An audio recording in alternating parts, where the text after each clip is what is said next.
আজকের যে রিডিং বন্ধুরা সেটা দেখব যে তোমার মানুষটির তোমাকে নিয়ে তার মনে কি চলছে। ওকে, মিস্টিক ওরাকল কার্ডস থেকে আজকে দেখব যে তোমার মনের মানুষের মনে তোমাকে নিয়ে কি চলছে। তার আগে বলি, যারা আজকে আমার চ্যানেলে নতুন, চ্যানেলটাকে সাবস্ক্রাইব করো এবং ভিডিও ভালো লাগলে ভিডিওতে হাইপ অপশান আছে, একটু হাইপ করে দিও যাতে ভিডিওটা আরও 5 জনের মাঝখানে পৌঁছে যায়। কেমন? সকলে খুব ভালো থেকো। তাহলে চলো শুরু করা যাক রিডিং, যে তোমার মানুষটির মনে তোমাকে নিয়ে কি চলছে। তোমার মানুষটির মনে তোমাকে নিয়ে কি চলছে। Thank you universe, thank you angels, please follow. Okay, একটা কার্ড পড়েছে, লেটস সি। ওকে, আচ্ছা আচ্ছা, আমি আরও কয়েকটা কার্ড নিয়ে নিই, তারপরে বলছি। চলো,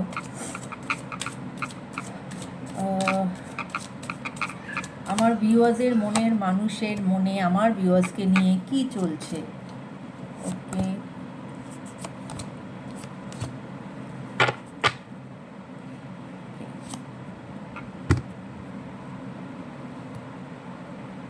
আচ্ছা, আমি 6টা কার্ড নিয়েছি এবং বটম অফ দ্য ডেক এসেছে। বটম অফ দ্য ডেক এসেছে হেলদি চয়েস। ওকে, অর্থাৎ আচ্ছা, বটম অফ দ্য ডেক এসেছে হেলদি চয়েস, যেটা বললাম। অর্থাৎ তিনি কিন্তু, তোমার মনের মানুষ কিন্তু এখন সেলফ লাভ জার্নিতে গেছে। তিনি নিজেকে কেয়ার করছেন এবং তিনি নিজের লাইফে হ্যাপি থাকতে চান এবং ওনার লাভ লাইফেও উনি হ্যাপি থাকতে চান। কেমন?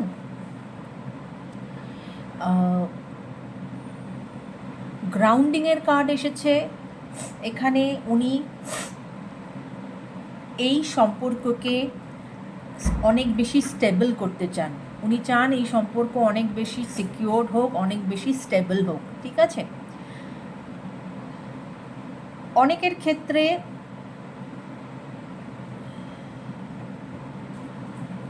তার তোমার প্রতি এতটাই নির্ভরশীলতা আছে যে এই যে এখন তোমাদের মধ্যে যে গ্যাপটা চলছে, এটা কিন্তু তার একটা ফিয়ারেরও কারণ, যে ফিয়ার অফ অ্যাবান্ডেন্স, যে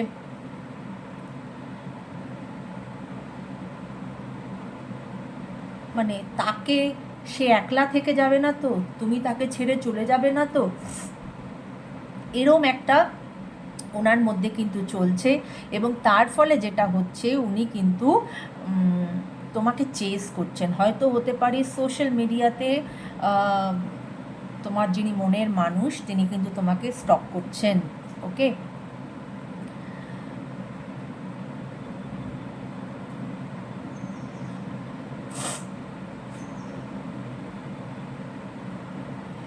এবং এই সম্পর্কটাকে হিলিং হার্ট, যেহেতু উনি নিজে সেলফ লাভ জার্নিতে গেছেন এবং সেখানে তিনি নিজেকে সেলফ লাভের প্রসেসে আছেন, তাই জন্য উনি কিন্তু ভালোবাসা মানে কি হার্ট টু হার্ট কানেকশন, সেই হার্ট টু হার্ট কানেকশানে কিন্তু উনি এই হার্ট ব্রেকটাকে উনি তোমার হিল করতে চান। যদি কারোর সম্পর্ক, এখানে যদি কারোর সম্পর্ক টক্সিসিটি থাকে বা অ্যাবিউজিভ রিলেশনশিপে তোমরা কেউ থাকো, সেক্ষেত্রেও তোমার যিনি পার্টনার তিনি চাইছেন যে এই সম্পর্কটাকে ঠিক করে নেওয়ার। ওকে, হিল করে নেবার, রাদার হিল করতে চাইছেন এই সম্পর্কটাকে, বা তোমাদের এই দুটো মন যাতে আবার এক হয় এবং তোমরা দুজনই দুজনকে, তোমাদের হার্ট যাতে হিল হয়। কেমন? এবং তার যথেষ্ট পজিটিভ মাইন্ডসেট আছে এই মুহূর্তে, কারণ অ্যাবান্ডেন্সের কার্ড এসেছে এবং তিনি তোমাকে ম্যানিফেস্ট করছেন এবং তিনি এমন একটা কি বলবো, এমন একটা মাইন্ডসেটে আছেন যে উনি কিন্তু মানে উনি চান যে এই সম্পর্কটা সব দিক থেকে ব্লেসড হোক এবং তার জন্য তিনি যতটুকু পেয়েছেন জীবনে ততটুকুর জন্য উনি ইউনিভার্সের কাছে উনি গ্র্যাটিটিউড জানাচ্ছেন। ওকে, এখানে দুটো আমি আরও দুটো কার্ড আছে এখানে। দুটো এনার্জি আমার খুব প্রমিনেন্ট লাগছে। এক তো যে সেলফ লাভে গেছে, সে সম্পর্কটাকে কিওর করতে চাইছে, হার্টটাকে কিওর করতে চাইছে, সে তোমাকে হারাতে ভয় পাচ্ছে, সে তোমাকে চেস করছে, সে এই সম্পর্ককে স্টেবিলিটি দিতে চাইছে। কিন্তু আরেকটা দুটো কার্ডের থেকে আমার মনে হচ্ছে এই দুটো এনার্জি আলাদা এনার্জি। এখানে কেউ তো আছো বা কারোর রিলেশনশিপ তো এমন আছে যে হয়তো হতে পারে যে তুমি তাকে ভালোবাসো, কিন্তু তুমি তার থেকে বা যেহেতু সে তোমাকে নিয়ে কি ভাবছে, এটা যখন আমাদের রিডিং, সে তোমাকে নিয়ে তার কি ভাবনা চিন্তা, যেহেতু সে তোমাকে নিয়ে কি ভাবছে, সে এটা মনে করছে অনেকের জন্য যে তোমার পার্টনার মনে করছে যে সে তোমাকে খুব ভালোবাসে, কিন্তু তোমার লাইফে তোমার পার্টনারকে ছাড়াও অনেক চয়েসেস আছে, এবং তাই জন্য তুমি সিরিয়াস হচ্ছ না এই রিলেশনশিপটাতে।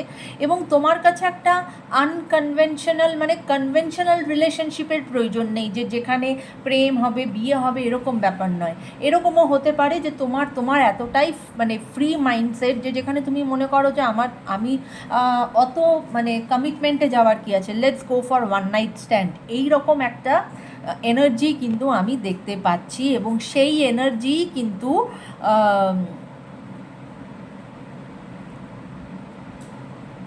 এটাও তোমাকে বলতে চাইছে যে যেহেতু তুমি তৈরি নও, ক্লকের এনার্জি এসেছে এখানে, যে যেহেতু তুমি ওই কনভেনশনাল রিলেশনশিপে যেতে চাও না, বা তুমি ওই ওয়ান নাইট স্ট্যান্ডকে তুমি সাপোর্ট করো, সেখানে তুমি সবসময় কী করছো, তুমি সবসময় তার কাছ থেকে টাইম বাই করছো, এবং তার ফলে যেটা হচ্ছে, তুমি সবসময় বলছো যে আমাকে সময় দাও, let me have more time to heal and to progress. তো এখানে দুটো এনার্জি খুব প্রমিনেন্টভাবে উঠে এসেছে। একজন যে সত্যি এই সম্পর্কটাকে হিল করে আবার রিগেইন করতে চায় এই সম্পর্ককে, আর আরেকজন হচ্ছে যে ভীষণ রকমভাবে একটু অন্যরকম তার ভাবনা চিন্তা, কিন্তু তোমার পার্টনার কিন্তু কনভেনশনালি চিন্তাভাবনা করে, এবং তার জন্য সে সবসময় মনে করছে যে তোমার লাইফে তাকে ছাড়া অন্য অপশানস আছে, তুমি তাদেরকে ইম্পর্টেন্স দিচ্ছ, তুমি ওয়ান নাইট টাইমকে প্রায়োরিটি দাও, বা এই জন্য তুমি তার থেকে বারংবার বেশি টাইম চেয়ে নিচ্ছ, এবং তুমি সবসময়ই বলছো I need some time to heal. কেমন? তো এই ছিল আজকের রিডিং, যে তোমার মনের মানুষ তোমাকে নিয়ে কি ভাবনা চিন্তা করছে। ওকে, তো চলো আজকের মতো তাহলে রিডিংটা আমি এখানেই শেষ করলাম। সবাই ভালো থেকো, টেক কেয়ার, বাই বাই।